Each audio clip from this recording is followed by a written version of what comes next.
This is Learn from Others, where we interview a cross-section of successful individuals so you can learn from their experiences, achievements, and even their mistakes. We ask 4 questions that will educate and inspire.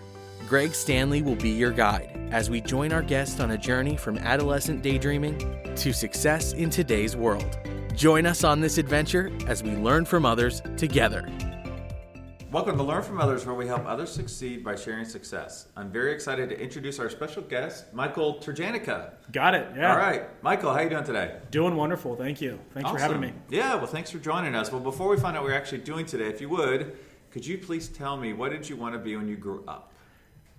Very good question. I think I'm in the minority when I knew what I wanted to be and I actually did it. So probably junior year of high school, I was an athlete, played baseball, played football, always had injuries, and I went to our family chiropractor, and I loved what he did, and he got me back to playing sports quickly, and I continually going back and back. So that's when I realized I want to do what that guy does.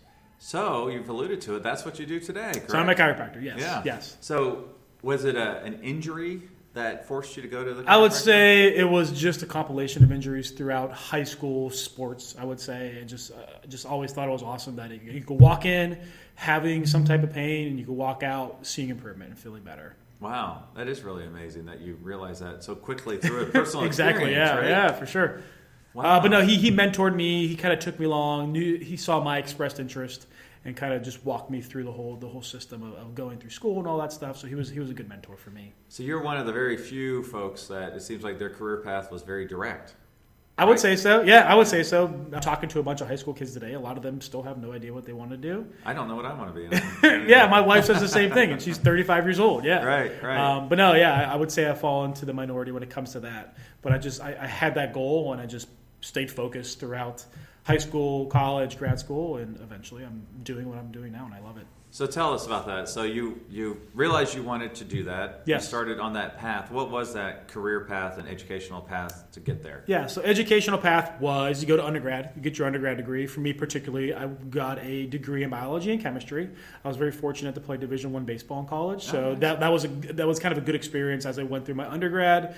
And then when you're done with undergrad school, you go to chiropractic school. Roughly, there's about, I'd say, give or take 15 across the country. They all range anywhere from 3 to 4 years to get your doctorate of chiropractic.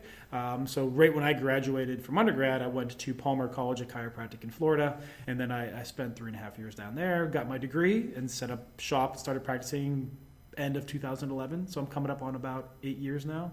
Hopefully my math is right. Now, how difficult was it to set up your own shop? So in our industry, in the chiropractic industry, I'd say a good chunk of people out there are doing their own thing, setting up their own shop. It's difficult. It is difficult. Like you're starting a business. In school, they teach you you're really smart at fixing people. You really do a good job of fixing people, but you're not good at running a business. Right. Totally two different things. Exactly. Yeah. And so I did that for about 2 years, liked it. Kind of got burnt out of running the business and then treating the patients. A lot of times those two things didn't mix well. What was best for the business might not have been what was best for the patient. So I got to a point in my career when I came across the organization I'm with now called Airrosti Rehab, and I started working with them for about 6 years. And they provide every resource possible for me to be successful, for me to grow my practice, and they allow me to just be the doctor, just to be the doctor in the office and just focus on patient care and focus on getting really good outcomes and fixing people as fast as they can. Yeah, so for our students, basically, now you work with an organization that kind of handles all the business part of it. For right? 100%, yes, for sure. Yep, and they help you with resources, and it could be anything from, correct me if I'm wrong, but it could be anything from social media. Exactly, yeah. Social media, advertising, could be a poster on the wall. Yeah, marketing, business development, credentialing, all that stuff, they take care of it, and I'm just left with just taking care of patients, which is what I'm good at and what I love to do. So there's two different models. In this particular one, obviously they don't do that for free, so they take a percentage of your business, but it helps you out because you can grow your business bigger, stronger, better, and focus on the patients. Yeah, and just in general for chiropractic, I do have a lot of friends who went into practice on their own, did it on their own, very successful with it. And it's doable. You just got to work hard. In any profession, you got to work hard. It's not going to happen overnight. You got to have that business sense. And you got to have that business mind, and you got to plug away. And over time, you grow and you grow. And my friends that are in it on their own, they're very successful, and they've done it on their own too. So you can do it both ways. I just love love doing it the way I do it with the organization I'm with Airrosti. Well, it's important to realize your own strengths and weaknesses to realize which model would better fit you. No doubt, 100%. Right? Now, what is your typical work week like? Is it in the office the entire time? Yeah, I'm in the office, I'd say, most of the week. Like, I'd say Monday through Friday, roughly 8 to 5 every day. I have the opportunity to have 1 hour per patient. Okay. So, like, our model isn't all about volume. Our model is all about quality of care. So, in my office, I do 30 minutes with a patient with me. Then I do 30 minutes with that patient doing therapeutic rehab with my assistant in the office. And so that gives us a lot of time for a patient to assess, to go through a history, to figure out what's going on with them, to come up with a specific treatment plan, make it impact quickly. And what's really cool about our organization and what we do is we track all of our outcomes. So I know, on average, I'm fixing my patients anywhere between 3 to 4 visits. Oh, and wow. I have about an 85% success rate of fixing anybody that walks in our door. Wow, that's awesome. So it is pretty impressive, yes. Yeah, that is. So you had a very straight, direct career path. Yes, Looking back on it, this is a little harder question. What would you do differently? Good question. I get that question, and like the generic answer is like nothing. People say I do nothing, like because everything taught me to where I am today and got me to where I am today. But like if I had to go back to say one thing that I would do different is when I got out of school and when I first set up shop, I kind of had like a one-track mind of like what I offered was the be-all, end-all for anybody who was dealing with pain. And then it came to realize, like, I couldn't help everybody. Like, I could help a good amount of people, but there's a chunk of people I couldn't help. Right. And so I humbled myself quickly in my career to realize who I could help. Okay, set those expectations of, yes, I can help you, but if I can't help my patient, like, we got to send you out. We got to send you to orthopedic doctor. We got to send you to physical medicine doctor. Like so to realize that, like, I can't fix everybody. Like, early on, I had that just, like, macho mentality. Like, I could fix the world.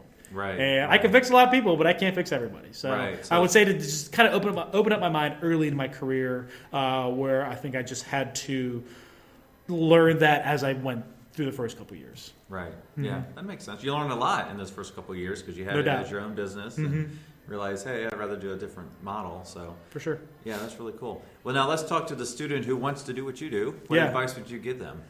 My advice would be, so if you're a student and you have interest in doing what I do in chiropractic, or even like you could take the word chiropractic out and put physical therapy in there, it's really the same thing. We do a lot of the same thing. The organization I'm with, we do hire a lot of physical therapists as well. What I would say, it would be to learn, just constantly learn. Like, just understand the human body, understand mechanics, understand functional movement.